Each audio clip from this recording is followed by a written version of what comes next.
Hi girls. අද මම ඔයාලට කියන්න යන්නේ simple glow routine එකක් ගැන. ඒකෙදි මම මේ නිකන් අපි normally cleanser කරන, moisture කරන, sunscreen කරන දේවල් step by step කියන්නේ නැහැ. මොකද ඒක මම දන්නවා ඔයාලා දන්නවා කියලා. ඔයාලා ඒ daily කරන skin care routine එකේ ඒක හරියට කරන්නේ කොහොමද කියලා මම අද ඔයාලට කියා දෙන්නම්. මේ ගොඩක් අය කරන වැරද්දක් තමයි මේ අධික ලෙස පිරිසිදු කරනවා, over cleansing කරනවා.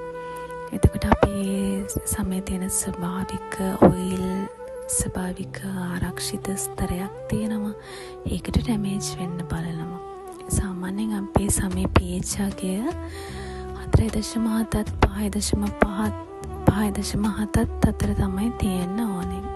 එතකොට අපේ අධික සැර සබන් හරි සැර ක්ලෙන්ස් එකක් හරි අපි ක්ලෙන්ස් නිතර ඕවර් ක්ලෙන්ස් කරොත් එහෙම අපේ තියෙන ඔයිලි ගතිය ස්කින් එකේ තියෙන නැචරල් ඔයිලි එක ගිහිල්ලා සම වියලිලා කුරුල ඇති වෙන්න බලනවා, සම ඩැමේජ් වෙන්න බලනවා. ඒ දේවල් වෙනවා. අපේ මේ ස්කින් කෙයාර් රූටින් එකේදී හයිජීන් ගැන ගොඩක් සැලකිලිමත් වෙන්න ඕනේ.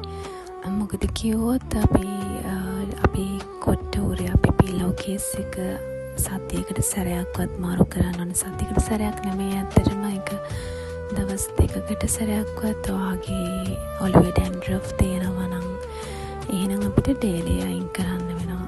එතකොට අපි එහෙම අයින් කරේ නැති වුණාම මොනේ බැක්ටීරියා හැදිලා තමයි කුරුල ඇති වෙන ප්‍රධාන හේතුවක් තමයි ඔයාලා දන්නව නේද? චූටි බිබිලියනවා මොනේ.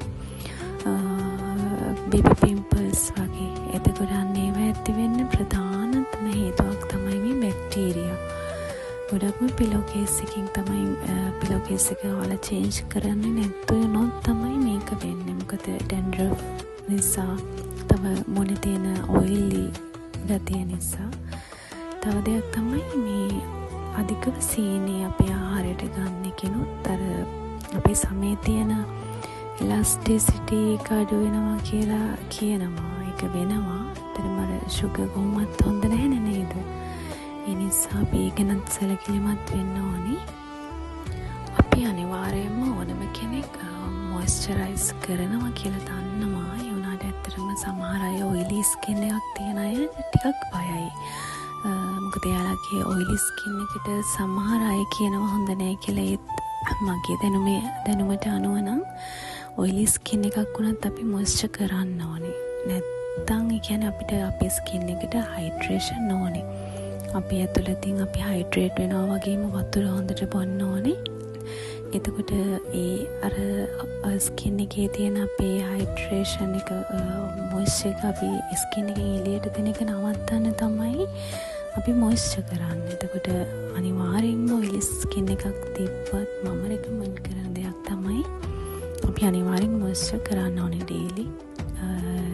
දෙපාරක් දවසට දෙපාරක් අනිවාර්යෙන්ම කරන්න ඕනේ. ඊළඟට මම කතා කරන්න කැමති දෙයක් තමයි මේ හිරු එළියෙන් අවුවේ ගියාම කළු වෙන එක. ඒක ගොඩක් අයට තියෙන ලොකු ප්‍රශ්නයක් නේ. එතකොට මේ හිරු එළියේ තියෙන UVA කිරණ තමයි අපේ සමේ තියෙන කොලජන් වල තියෙන අපේ සමේ තියෙන ප්‍රෝටීන් එක තමයි කොලජන් එක. ඒක කඩලා දාන එක තමයි කරන්නේ මේ UVA එකකින්. එතකොට UVA කිරණ අපේ සමේ ගැඹුරටම ගිහිල්ලා අපේ කොලජන් විනාශ කරලා අපිට වයස්ගත වෙනවක් ඇති කරන එක තමයි කරන්නේ. ඒ වගේම UVB කිරණ කරන්නේ අපේ සම පුලුස්සනවා, පිලිස්සනවා, බර්න් කරනවා. සන්බර්න් කියන්නේ අන්න ඒක තමයි කරන්නේ. එතකොට UVA කිරණ 180%ක්ම වළක්ව ගන්න අපිට බෑ. ඒ නිසා අර අවු නැති දවසට ඒක නිසා අපේ සම වයසට යනවා වැඩි. එතකොට අපි SPF දෙන ක්‍රීම් එකක් යූස් කරන එකකින් අපිට ඒක එහෙම සන්බර්න් වළක්ව ගන්න පුළුවන් හොඳම ක්‍රමය තමයි අපි SPF තියෙන ක්‍රීම් එකක් යූස් කරන එක. එතකොට ඒක නිකන් අර අපිට අපේ සමර්ධන ඉන්ෂුරන්ස් එකක් වගේ. එතකොට මේ ඇක්ටිව් ඉන්ග්‍රීඩියන්ට්ස් වලට අපිට ගන්න පුළුවන් විටමින් C. එතකොට විටමින් C කරන්නේ අපේ සමේ තියෙන pH අගයත් එක්ක ක්‍රියා කරලා සම පැහැපත් කරන එක වැඩි කරන ප්‍රබල ඇන්ටිඔක්සිඩන්ට් එකක් තමයි විටමින් C කියන්නේ.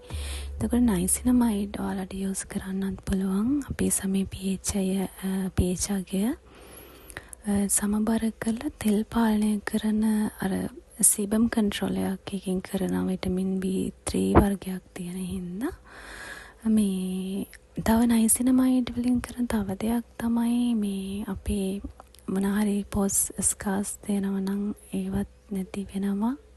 තව බ්‍රයිට්නස් ලුක් එකකුත් දෙන එක කරනවා. මම මේ බියුටි ප්‍රොඩක්ට් ගැන මම වෙන වීඩියෝ එකක් කරන්නම්. මම මේ පොඩි සාරාංශයක් දෙන්නේ. එතකොට මේ ඔයාගේ සමට මේ තව ඕනේ ඇක්ටිව් ඉන්ග්‍රීඩියන්ට්ස් මොනවාද කියලා මම පස්සේ ආයේ වීඩියෝ එකකින් කරන්නම්. ඉතින් මට අන්තිමට කියන්න තියෙන්නේ ඔයාලගේ සම ස්කින් කෙයාර් රූටින් එකේදී ක්ලෙන්ස් කරද්දී පොඩ්ඩක් සැලකිලිමත් වෙන්න ඕනේ. එතකොට මොයිස්චර් හයිඩ්‍රේෂන් මොයිස්චර් එක ගැන සැලකිලිමත් වෙන්න ඕනේ. ඒ වගේම UV